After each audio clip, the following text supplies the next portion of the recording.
Komunikasi medis untuk mahasiswa semester 3 Fakultas Kedokteran. Komunikasi medis. 1. Pengertian komunikasi medis.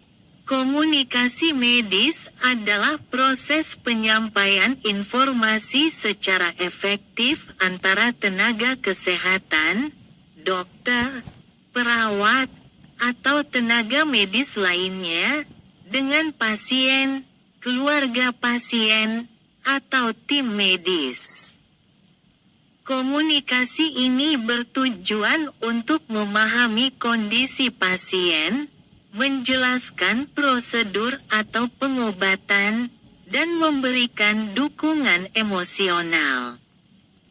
Di dunia medis, komunikasi yang baik dapat memengaruhi hasil perawatan pasien, meningkatkan kepuasan pasien, dan meminimalkan kesalahpahaman. 2. Fungsi komunikasi medis.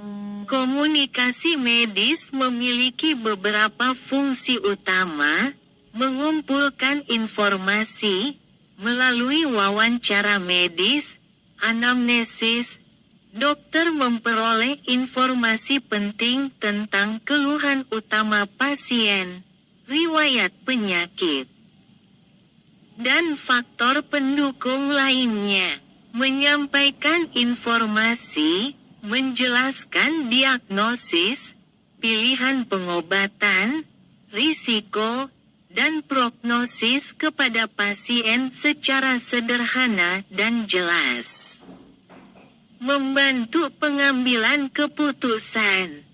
Membimbing pasien untuk memahami opsi pengobatan, sehingga mereka dapat membuat keputusan yang sesuai dengan nilai dan preferensinya.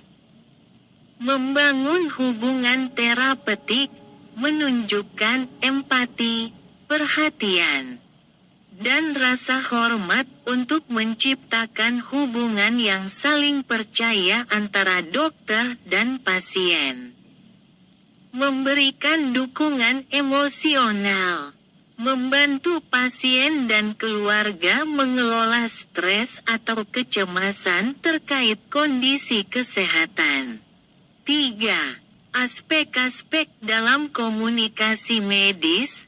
A. Komunikasi verbal, menggunakan bahasa yang sederhana, tidak teknis, dan sesuai dengan tingkat pendidikan pasien. Memastikan pesan yang disampaikan jelas dan terstruktur. Contoh, Bapak, Ibu mengalami infeksi saluran pernapasan. Tetapi ini bisa diobati dengan obat antibiotik dan istirahat yang cukup. B. Komunikasi nonverbal, kontak mata, menunjukkan perhatian dan ketertarikan terhadap pasien. Ekspresi wajah, tersenyum dan menunjukkan ekspresi empati. Gestur tubuh, postur terbuka, tidak menyilangkan tangan, dan duduk sejajar dengan pasien untuk menciptakan suasana nyaman. Nada suara, lembut, tenang, dan meyakinkan. C. Mendengarkan aktif, active listening. Memberikan perhatian penuh kepada pasien tanpa menyela. Mengulangi atau merangkum informasi yang diberikan pasien untuk memastikan pemahaman yang tepat. Contoh, pasien, saya sering merasa sakit kepala setiap malam. Dokter, apakah sakit kepala ini terjadi setiap malam atau hanya saat tertentu?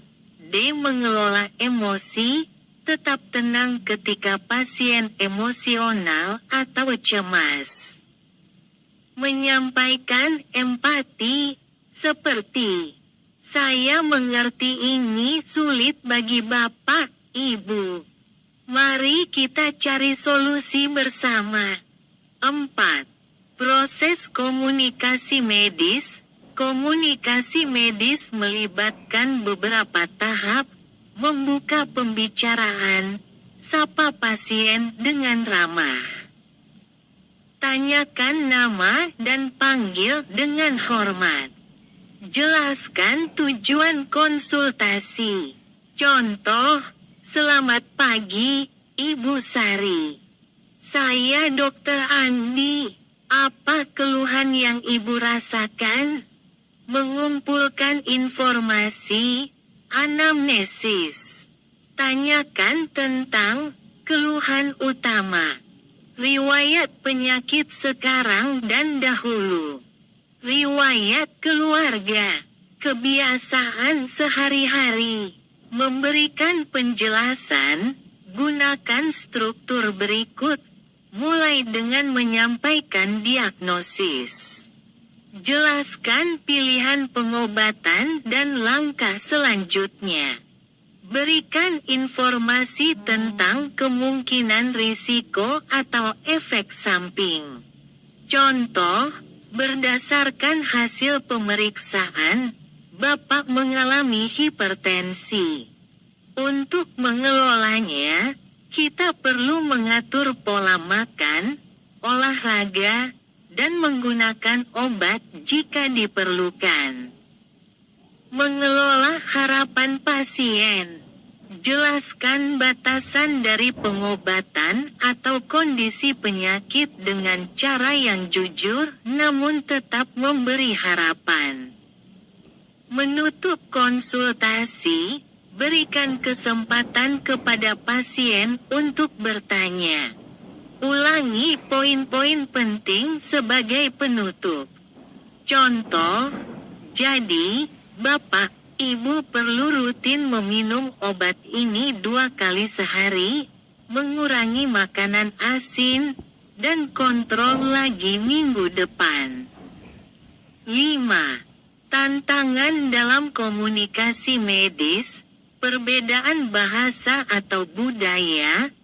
Pasien mungkin memiliki latar belakang budaya yang berbeda, sehingga perlu menggunakan pendekatan yang sensitif. Komunikasi saat menyampaikan berita buruk, misalnya, menyampaikan diagnosis kanker, harus dilakukan secara hati-hati dengan memperhatikan kondisi emosional pasien. Pasien yang tidak kooperatif. Pasien yang cemas atau takut mungkin sulit diajak bekerja sama. Sehingga dokter harus bersabar dan membangun rasa percaya terlebih dahulu. 6. Penerapan di semester 3. Pada semester 3. Mahasiswa umumnya mendapatkan pelatihan komunikasi medis melalui simulasi pasien, berlatih komunikasi dengan pasien simulasi, biasanya dimainkan oleh dosen atau aktor. Mendapatkan penilaian tentang gaya komunikasi dan empati. Wawancara medis, melakukan anamnesis pada pasien simulasi atau pasien nyata di klinik. Role playing. Mahasiswa bermain peran sebagai dokter atau pasien untuk mengasah keterampilan. Diskusi kelompok, membahas kasus komunikasi medis. Seperti bagaimana menghadapi pasien yang sulit, atau menyampaikan berita buruk. 7. Prinsip etika dalam komunikasi medis, kerahasiaan. Semua informasi pasien bersifat rahasia dan tidak boleh disebarluaskan. Kejujuran, menyampaikan informasi secara jujur tanpa menyesatkan. Empati, mengutamakan kepentingan pasien dan memberikan dukungan emosional. respek, menghormati hak, nilai, dan preferensi pasien. Kesimpulan, komunikasi medis adalah dasar dari praktik kedokteran yang berhasil. Dengan mempelajari komunikasi medis di semester 3, mahasiswa akan siap untuk menghadapi pasien dengan cara yang profesional dan empatik, mengumpulkan informasi secara efektif, menyampaikan informasi medis dengan jelas dan bijaksana.